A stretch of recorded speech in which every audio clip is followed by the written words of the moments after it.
Yo, it's your boy Obley, and today I'm about to do yet another Mario What If. This is what if Deku was a samurai shogun. So, let's get into it. So, where we start off this what if, it was some lore. So, let's get into that before we start the what if. So, pretty much, long before, samurai and ninja did not fuck with each other, samurai were just one. There is no such thing as a ninja.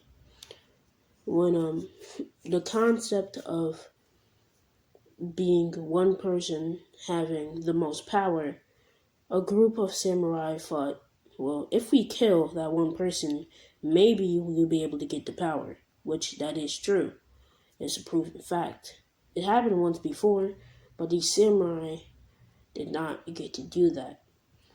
Exactly when Deku's grandfather, because they did try to kill him, he had at that point in time, and he used Deku's grandfather, which would technically would be whatever his fucking name is, and he would pretty much fucking body the samurai. The samurai would get banished from being samurai because they literally just try to kill the grand master of all fucking samurai. And they pretty much tried to kill the samurai shogun pretty much, and you can't be going around doing that shit. So those samurai left the group and became ninjas, basically rogue samurai at this point. And with time, with hundreds of years, there's been wars between the samurai and ninja due to, literally trying to kill somebody. You know how these things go. So pretty much, yeah, there's been wars. The samurai have won every single one except for the fifth one due to them having teamwork and selflessness. Because they know that their teamwork would have their back. But the ninjas would have no teamwork. They'd always be selfish. They would not care about anybody else who would die right in front of them. They would just save themselves before anything else happens. So, they would always lose because their numbers would go down to click. And pretty much during the Fifth War, the samurais had been beating them.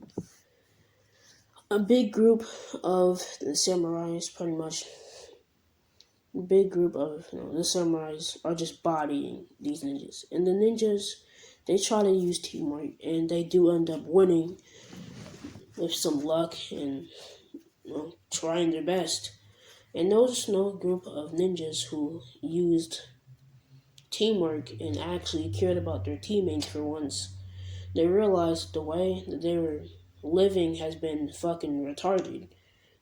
They don't fuck with it no more.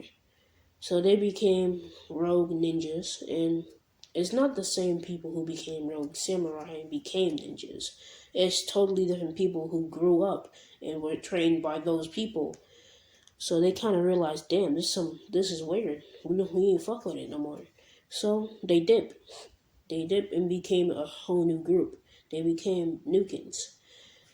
A group of ninjas that have samurai beliefs. And now the samurai fuck with the Nukins, and the ninjas don't really know about it. They think the samurai killed those group of people after the war, because that's when they left. They left after it, not when it ended. So so pretty much the samurai went down there when Deku was 6, or not the samurai, but the ninjas. The ninjas went down there when Deku was 6, and he was getting attacked, and so was his family in his village, and they were trying to announce war on the samurais for what they did. But before they can really do that, the Nukins kind of came because they heard about that information. Because ever since they left the group, they always trying to see what they've been doing.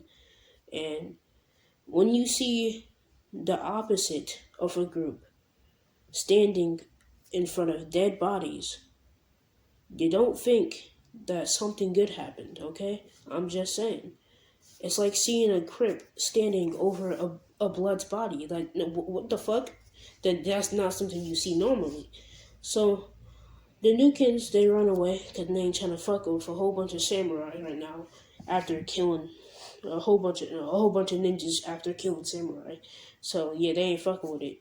And ever since then, they always keep track of or better track of the ninjas, and the ninjas would eventually. They don't really know exactly where Deku is right now in the story, but they're roughly getting out of it. They're roughly, getting the information out of All for One, because they are working with the League of Villains. But let's get into the actual story. Pretty much, Deku got home and he's asleep, and he's hearing some noises near the front door downstairs. So he just go downstairs, and he opens the door, see what's going on, and that's when a puff of smoke comes through, and a group of Nukins, and Deku closed the door after they all come in. There's like about 8 of them. And the Nukins would pretty much talk as they would give Deku a hologram. A hologram would show a live recording, or what used to be a live recording, because it took them a couple of hours to find where Deku was. So yeah, Deku, he's just listening and watching this recording, incoherent, after she come downstairs, and they're just thinking like, damn, okay. So after we left, they tried to announce war because they didn't know, and a whole bunch of shit. They realized all that, and pretty much it's like a conversation between you some ninja and some. Oh, I forgot to tell y'all, the general that was with that other tribe that attacked Deku's village. They're some ninjas, okay? They some ninjas. Those were the people. So yeah, pretty much they some ninjas. Mm, so uh, they ninjas too. So pretty much they wanted to go attack, but a whole nother tribe was already attacking them, and they killed them. The Nukins come through, see that, and now just getting told to Deku and Inko's mom, and not Inko's mom, Deku and Inko. So pretty much after they hearing this, and the Nukins are telling them all this information, Deku, he's like, okay, but Inko and Deku, and they're like, okay, we can handle this. Like, all we can handle this. This ain't that bad. It's nothing serious. So they put it in the back burner, but before they closed the hologram, I don't know what they call me, but before they closed the hologram, a person with a mask, unmasked themselves, and it's the general, but he is in a normal form, and he transformed into his regular face and body, and that's when, oh, that's when Inko and Deku want all the smoke. Okay, they were, oh, okay, this nigga here, okay, bring him over. I'm about to body him. So pretty much, they were all in the smoke now, and we skipped to the morning. Deku, he been up, he's tired and shit. So yeah, he get up, and when he get to school, he pretty much find out where the class is. He get in there, and a couple of people go up to talk to him. Normal shit. Aizawa, he pretty much wakes up after the class is just no talking and shit. And he pretty much tells them to leave the class, or yeah, we're doing an apprehension test.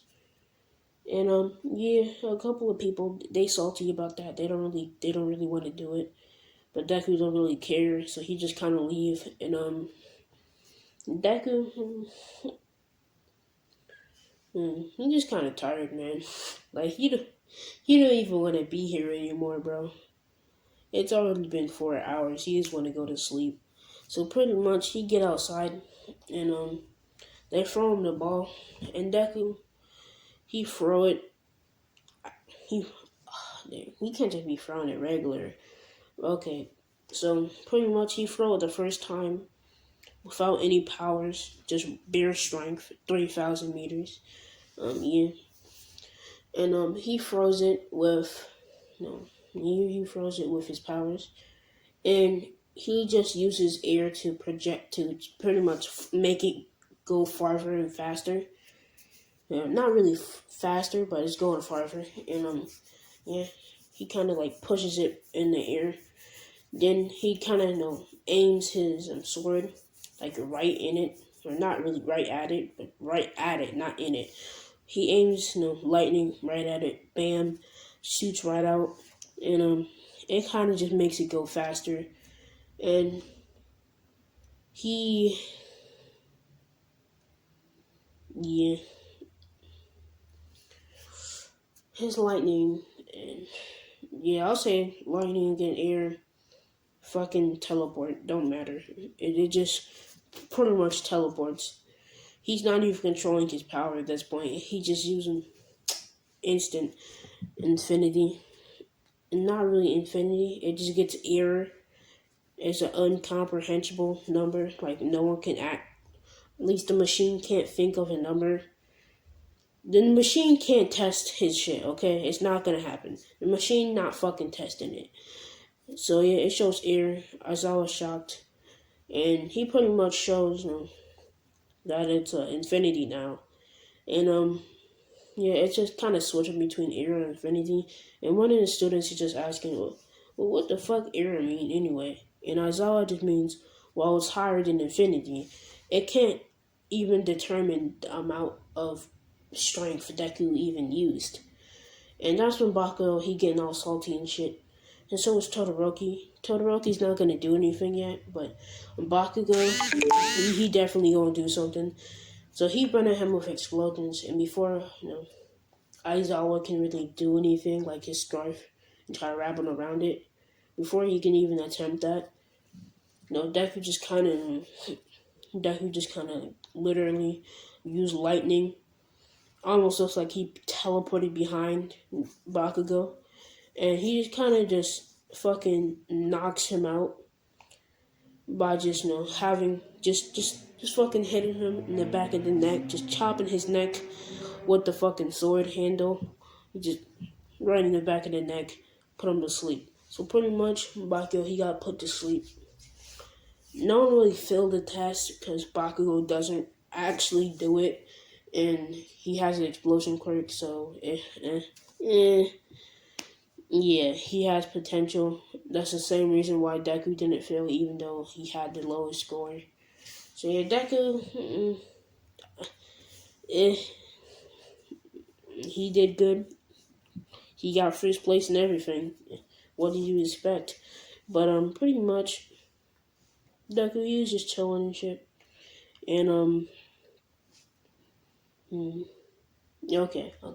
But yeah, one day, like the next day after after that and regular school shit, Deku, he in the class.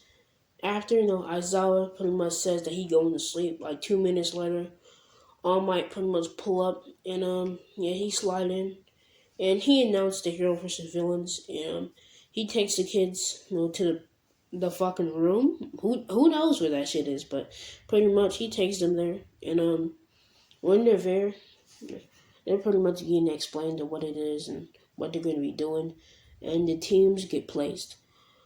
Deku and Momo versus Todoroki and Bakugo. So, yep, that's exactly the teams. So when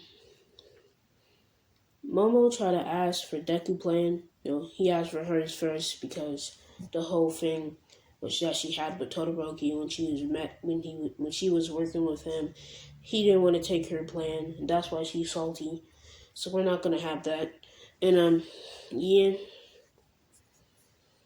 pretty much he just takes his plan and her plan, mashes it together, makes the perfect plan, and he uses it. And Bakugo, he tries to he just leaves, but Todoroki tries to make a plan with him. It doesn't work, so he just uses ice to cover ground all the way up to the first to fifth floor. And Bakugo is trying to fight Deku. He bursts through the wall with explosions, and he starts, going at it with Deku. Deku is just fending him off, and he's easily bodying him. Momo attempts to run up the stairs, but ice. So yeah, Deku pretty much, goes to save Momo before he saves himself because he's a samurai. He's that nigga. And Bakugo, he gets caught in the ice, and he's yelling all the way up to the stairs. And yeah, Deku, he just uses air to lift him and Momo up to the fifth floor.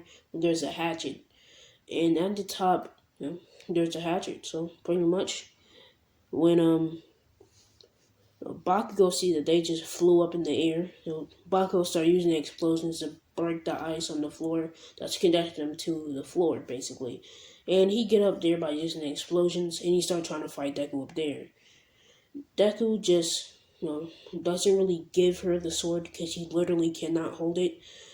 He just kind of just uses lightning and a big burst, breaking the roof, and everybody falls through on the fifth floor where the bomb is. Where Momo would pretty much jump on the bomb, as Deku would use fire to break a hole in or to burn a hole in Todoroki's ice wall. So yeah,